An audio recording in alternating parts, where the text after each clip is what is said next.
So hello everyone, we would like to welcome you to our external webinar today for healthcare. My name is Golda Hartman.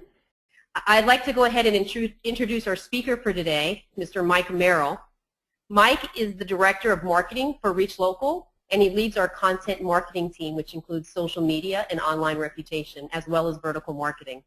ReachLocal is a full-service digital online marketing firm. And we've received many industry accolades. Most pertinent to this call would be our Mashable Awards winner for reputation management.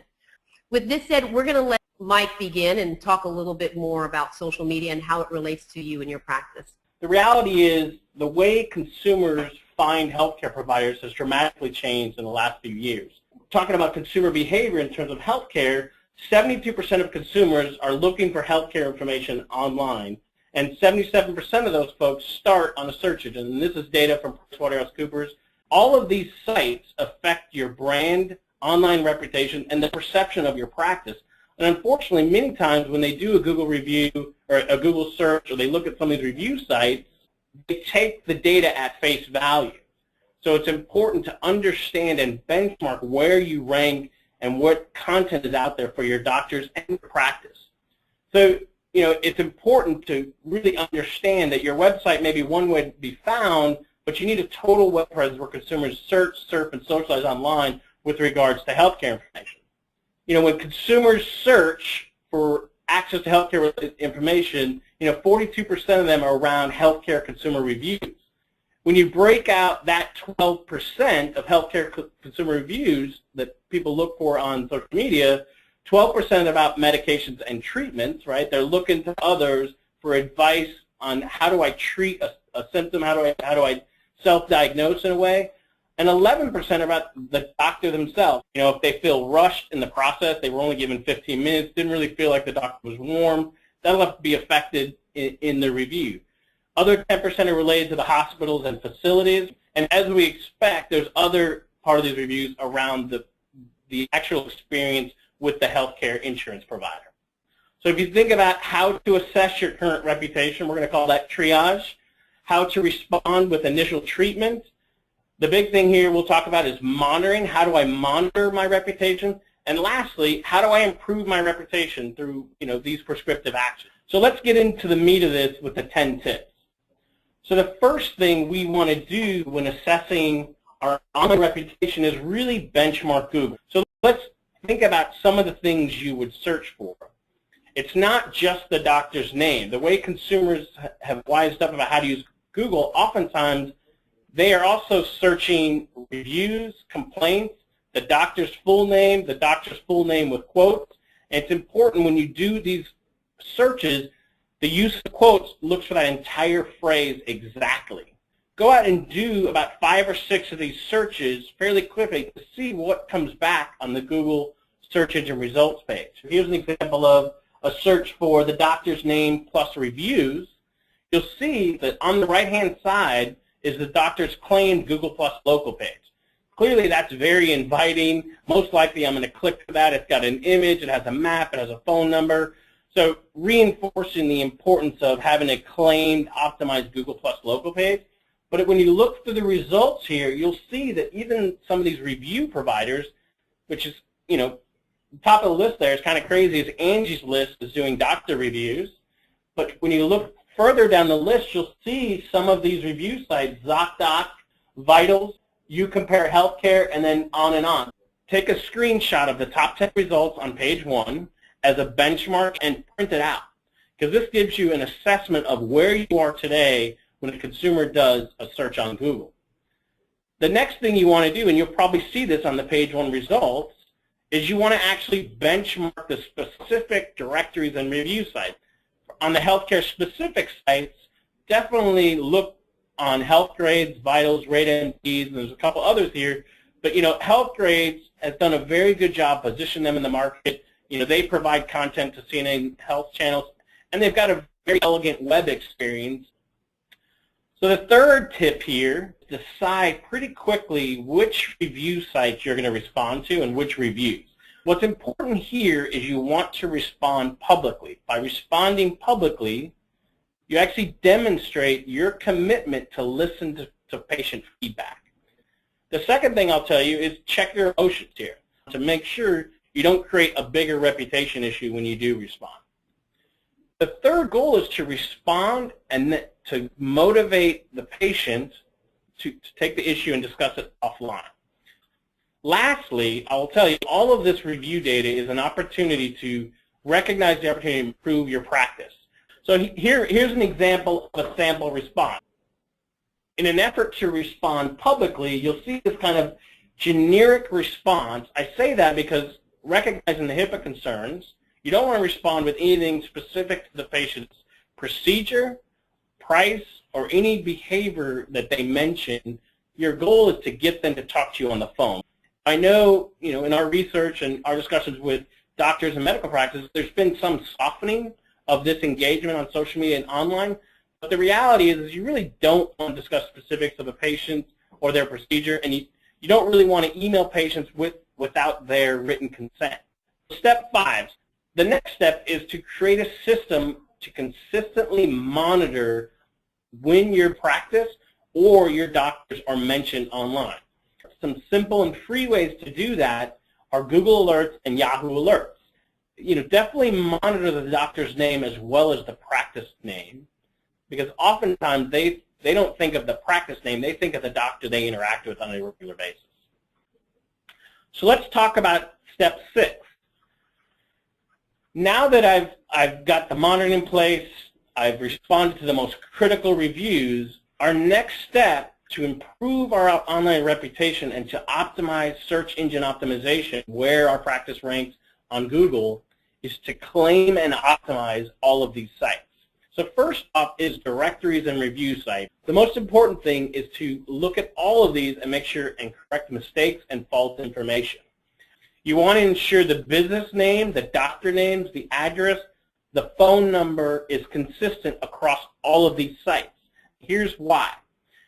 One of the most important factors in how Google ranks your business name, your practice name, and your doctor's name is the volume of citations. These citations, they're the mentions of the practice name, the address, not just links to the site. The challenge lies not in obtaining hundreds of citations from any site, by getting the right citations from the right places. And that is the sites that Google values for your type of practice.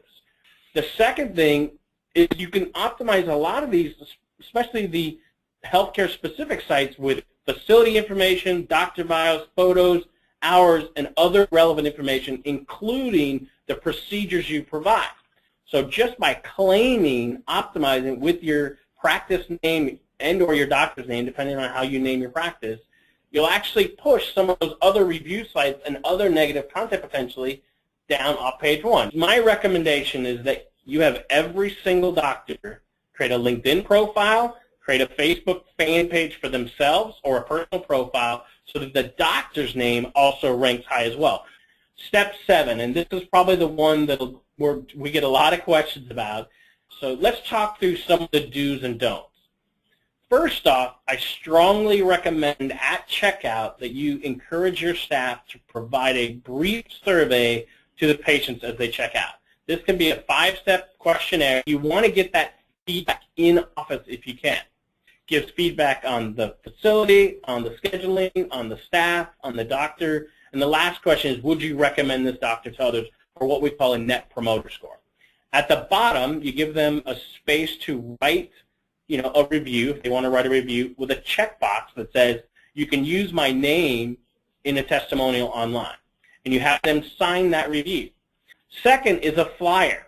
When someone leaves, you can hand them a flyer asking them to review you online, give them the exact name to Google on the search engine so that they can go fill out a review.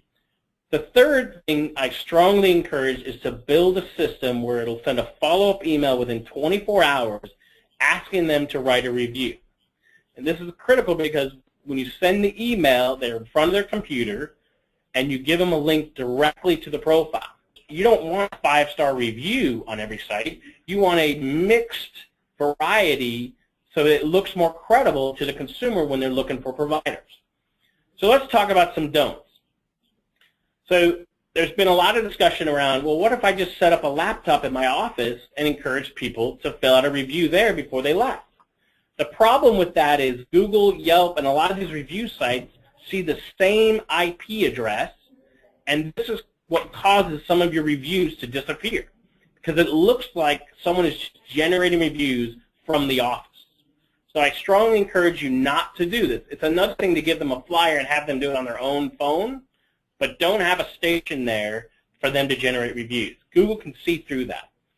Second, I remind people, don't pay for reviews. I think that goes without saying. But lastly, do not require will not review agreements.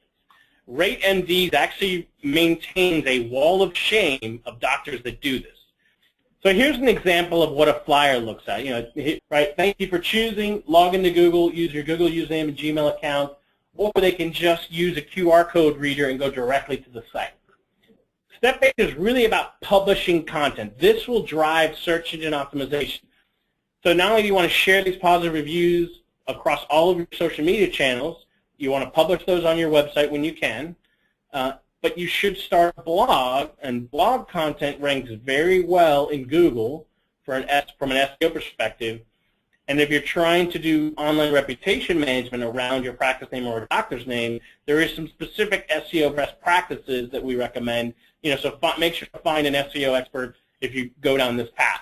The thing about all of this is this isn't a one-time do it and it's fixed. You got to continually maintain this, right? This is the new world we live in. You're going to have to continue to maintain reputation.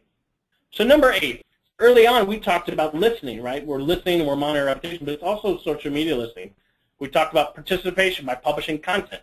The last step of that is engaging. Are you engaging with folks online? And this will depend on the size of your business and where you want to take your business. If you're in the elective procedure site, I strongly encourage a much larger participation.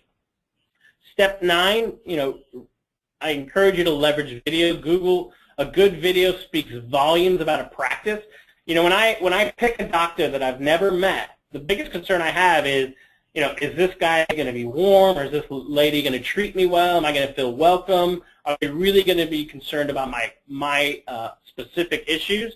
I mean, this has even led to the rise of concierge healthcare services. But these videos can give a tour of the practice or the facility. They can feature doctor interviews about a specific procedure. You can even do patient testimonials, which we strongly recommend, especially for elective procedures. And those videos, when search engine optimized, do a great job for ranking your business as well as for ranking the procedure that you provide. Lastly, I'll talk about employee reviews. When I search Texas Health Resources reviews, I don't get review sites around the practice. I get review sites from employees. So I encourage, this is kind of a bonus here, to think through these employee review sites, Glassdoor being the market leader here. Second would be Indeed. Here's just a blow-up of Glassdoor or Indeed. Those are the two I focus on. Ideally, I think you just, and 9 times out of 10, you probably already have a profile out there because a past employee already wrote a review, positive and or negative. As you look at these, you're probably asking yourself, well, how in the world am I going to get this done? Right? There's a couple opportunities here, right? If you're large enough, you may have in-house staff to do this. You may have someone on your staff who actually has a strong interest in doing this. You may hire a freelance consultant. Third, you may hire a local agency. Or the fourth option is a national agency or service provider that specializes in these kind of services around online reputation.